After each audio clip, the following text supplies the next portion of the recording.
Hi guys, it's your girl Chiesa Sarang. Just testing out a new poem. This one's for the men or the ladies. It's called The End, by myself, of course, of Ginseng Soul. Check me out, www.ginsengsoul.com. What was life like for you? Can you relate? Take a moment to inhale the sound of my words. Actively participate. Perhaps activate. His hands felt like seasoned leather. The scars across his back mirrored the scars of his soul, visible only to him. Life had whipped him into submission. Each day he woke and ignored the creaks in his bones that screamed as loud as the ones in his heart. He sighed, resigned to the only reality he knew. This, after all, was a man. She griped and complained. Condescending witch. He sacrificed all that he would be to satisfy all that she wished to see.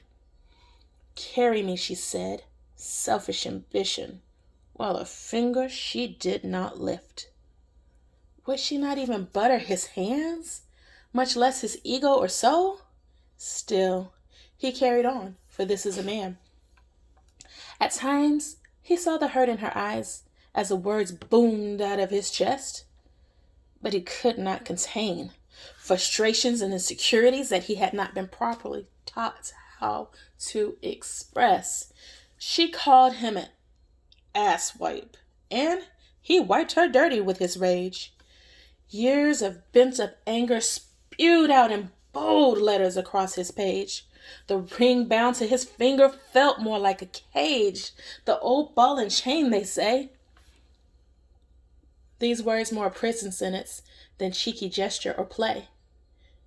He solicited love from the lonely girl at the gas station, the one who beamed at him every morning as if he were worthy.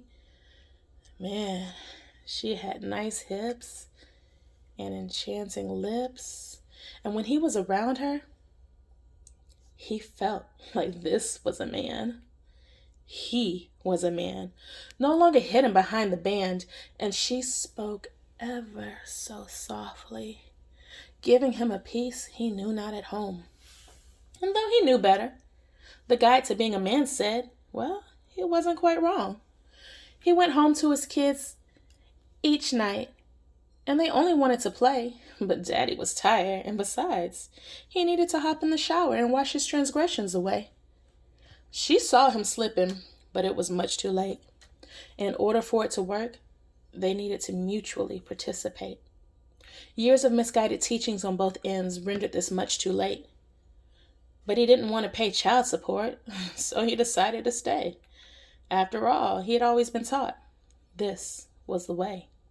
As the years got longer, she got stronger, and she walked papers that would not rescind. Wisdom finally hit, but for him, it was already the end. Neither was right and neither was wrong, but the journey to understanding for both took too long.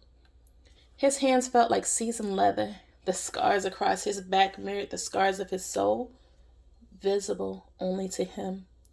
Life had whipped him into submission, and each day he woke and ignored the creaks in his bones that screamed as loud as the ones in his heart.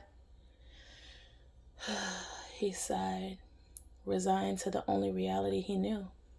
This, after all, was a man.